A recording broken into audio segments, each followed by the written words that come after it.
Summer is the best. Isn't that right, Olaf? Winter's a good time to stay in and cuddle, but put me in summer and I'll be a happy snowman. Olaf the Snowman's innocence and fun allows him to be a friend to all and a source of positivity in everyone's life.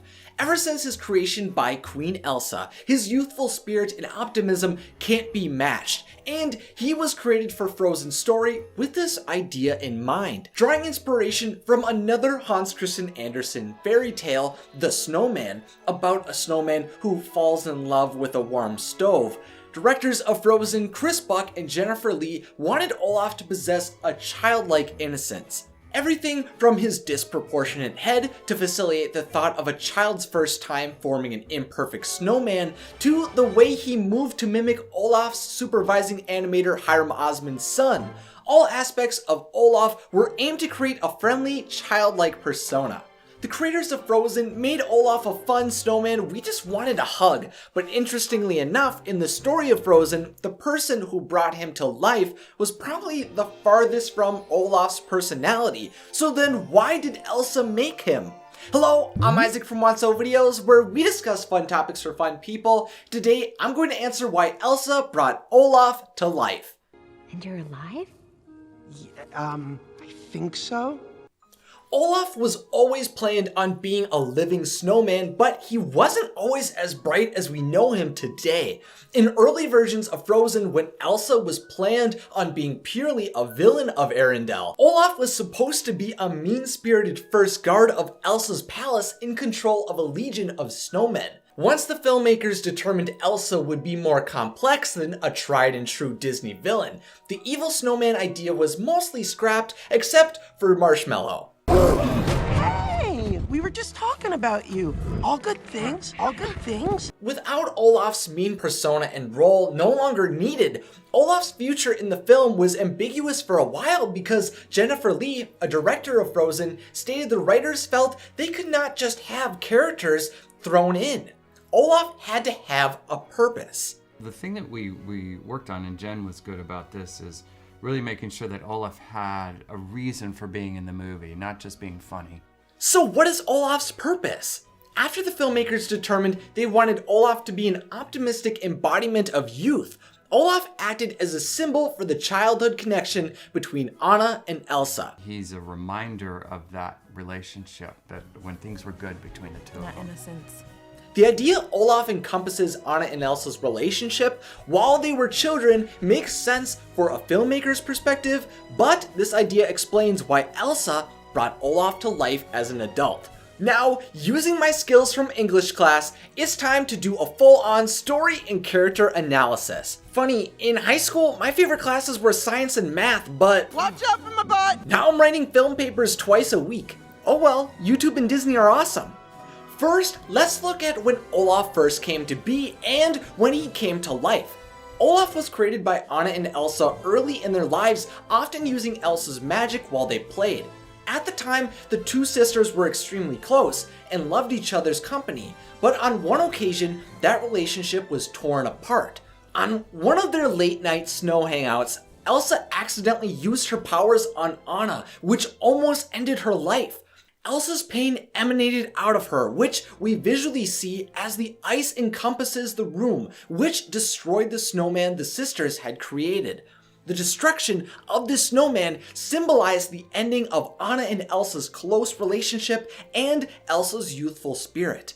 Although Elsa's optimism was replaced by fear of her ice powers, Anna retained her happiness. In Frozen, we see Anna constantly attempting to rekindle her relationship with Elsa, and in Olaf's Frozen adventure, we learn one way she tried to do this.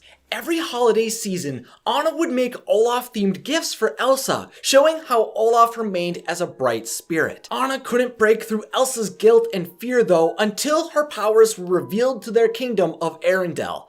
In this moment, Elsa feels driven away from Arendelle when she is called a monster, and she decides to run away and finally be herself again. And this is where she creates Olaf.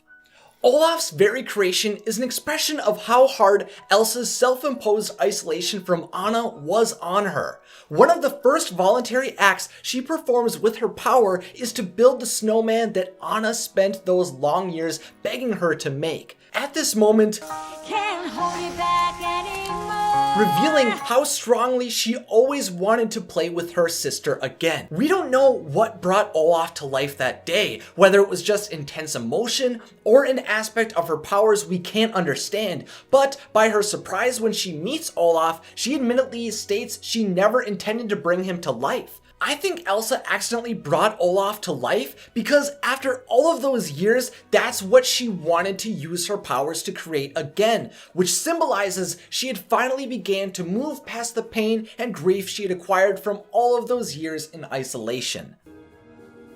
He's just like the one we built as kids. So we were so close. In addition to being created because of Elsa's childhood memories, Olaf also takes on the youthful personality and sayings of the princesses when they were children.